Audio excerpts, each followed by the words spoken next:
You're being controlled by the devil himself. The thing that will really kill you is repressing who you truly are. That's what you should really be afraid of. We're always changing, evolving. And I'm open to that. I Am Michael is directed by Justin Kelly and stars James Franco and Zachary Quinto, and is based on the true story of a gay man who decided to convert to being straight and then becoming a pastor. To start off, I've been wanting to see this movie for a really long time. Not only do I love the cast, but this just seemed like such an interesting story because I knew nothing about this and how it actually did happen. I had no idea that this happened. I love movies like this that take things that not a lot of people know about and just totally educate them. Kind of like a documentary, but just as a movie. I love James Franco in King Cobra, so I'm really excited to see him back in a gay role, I guess, because he was really good in King Cobra. James Franco gives an awesome performance, not only as, you know, a gay man, but then converting into being straight and kind of turning into this crazy Christian type of dude. It's actually kind of cool. As I said, I had no idea that this story happened. I had no idea this was a thing. I had no idea that it was based on a true story. I didn't know anything about this.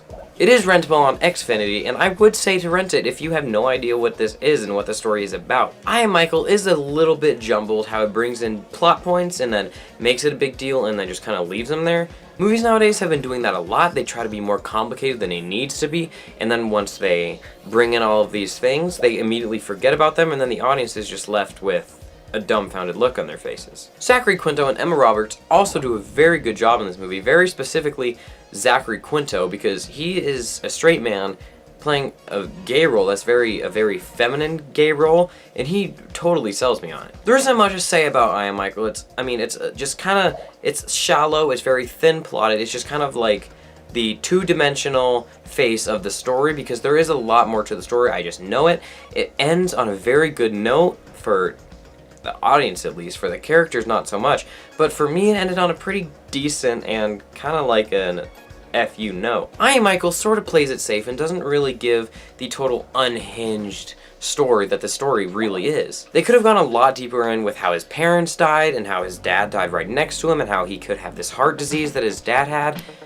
It's just there's a lot going on and they really just don't use all of that to its full potential.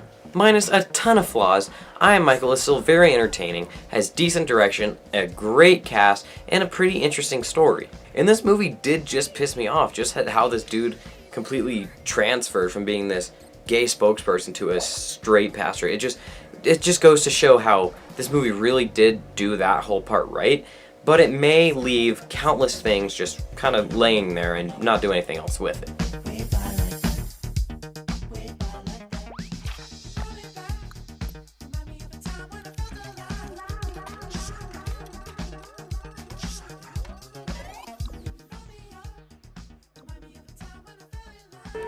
And I'm open to that.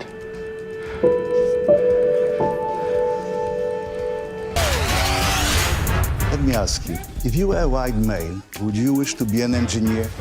I wouldn't have to. I'd already be one. Don't you?